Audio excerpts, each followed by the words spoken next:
Alright, hello everyone, this is Silver Kyle, and I am finally making the review for Star Wars Rogue One. I was just way too busy during the Christmas holidays, but I'm all caught up now. I watched it in theaters, and I definitely want to review this one. So, Rogue One Star Wars is the first Star Wars spin-off movie, so it is not part of the episodic original 7 movies that they've made so far. Episode 1, 2, 3, 4, 5, and 6, and 7 are on their own, and 8 and 9 will continue like that, and then there's going to be spin-off stories every once in a while. This is the first one.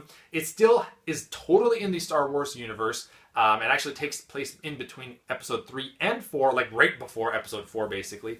And you will definitely see characters from the Star Wars universe that we've seen in the episode movies. And I thought that they did a pretty good job with the cameos. For the most part, though, it is completely new characters that they introduced us all to.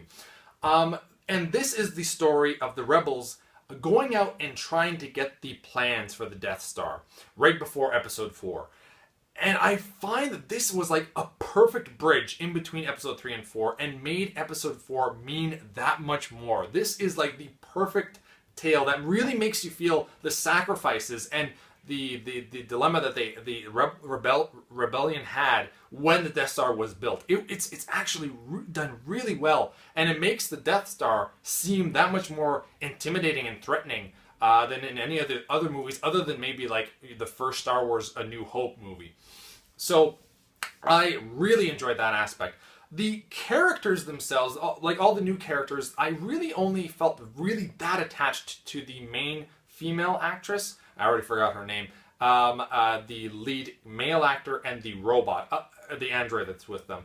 Other than that, like the other characters, they were there, and there's one ex-stormtrooper that's in there, and I really dug his character. I probably enjoyed his character the most out of anyone else. I really felt that his character developed the most throughout all of them. I felt that the lead female character was good for the most part, but I felt that her character progressed for the sake of the movie, and it didn't feel natural. It didn't feel as organic. It wasn't horrible, it just didn't feel as organic as I would have liked it to be. But I really dug the ex-stormtrooper. I felt that his character was just nailed perfectly. The guy played it so well, and I felt that much more attached to him and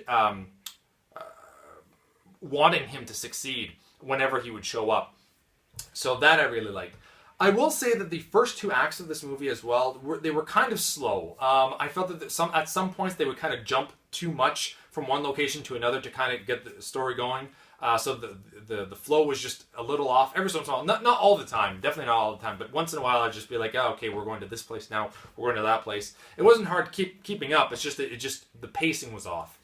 And then, though, Act 3 happens, and that act is perfect. Especially the last 5 minutes. The last 5 minutes gave me feels like no tomorrow, and I really, really then felt like it ended the movie perfectly, and it is the perfect bridge between episode 3 and 4. This movie just makes episode 4 even better, if that's even possible. This was amazing. I also will say that Act 3 really felt like a war. This felt like finally Star Wars had an actual war feeling to it. They've shown wars before where they're in space and there's a bunch of space battles and stuff like that, and we've actually had the biggest war that I can think of would have been on episode 1 when the droid army is against the Naboo people on that big open grassy field. But I felt that it wasn't as serious as this one was. Like, this felt like an actual war. Like, when the characters died, you felt that much more attached to them than when it was there was no big characters in that battle against the droids other than Jar Jar Binks, and nobody really likes Jar Jar Binks. So that was the only this is the first time that I actually felt like it felt like a war. It was almost like, it's not to the extent of Saving Private Ryan here, but it was that much closer to it than we've ever had before in a Star Wars movie. So I definitely give them kudos to that. There was one scene also, even in space, where they showed 100 TIE fighters coming out of their docking bay, and it was so cool to see that many on the screen, and it felt that much more intimidating. They also had some really cool stuff with the Star Destroyers that was just awesome. So there's just so many cool different moments and the feeling of an actual war and the sacrifices and the hell that the rebels had to go through to get to those plans for the Death Star. And it made the Death Star also seem that much more of a threat and intimidating than in any of their other movies, other than maybe A New Hope. But this I think elevates it even more. So yeah, definitely give them kudos to that. The cameos, for the most part, I really dug. There was like sometimes where they had like CGI. It was cool to see those characters again, so I can't really knock that. Like, and it's so close to looking real when you only see the back of their heads or something. So that I was okay with. Obviously, there's certain characters that came back, and I was like, that is just amazing. I won't spoil anything at all, but it was just amazing to see some of those cameos, and I wish that we could have seen more of that. It makes me want to have like a specific movie just to show more of those characters. But yeah, for the most part, just the cameos were done really well. So I will say that I enjoyed this movie for the most part. Like, the first two acts are okay. They're just not just amazing like the episode 4, 5, 6, 7 are. But the last act, if the entire movie could have been like the last act, this would almost be like a flawless movie.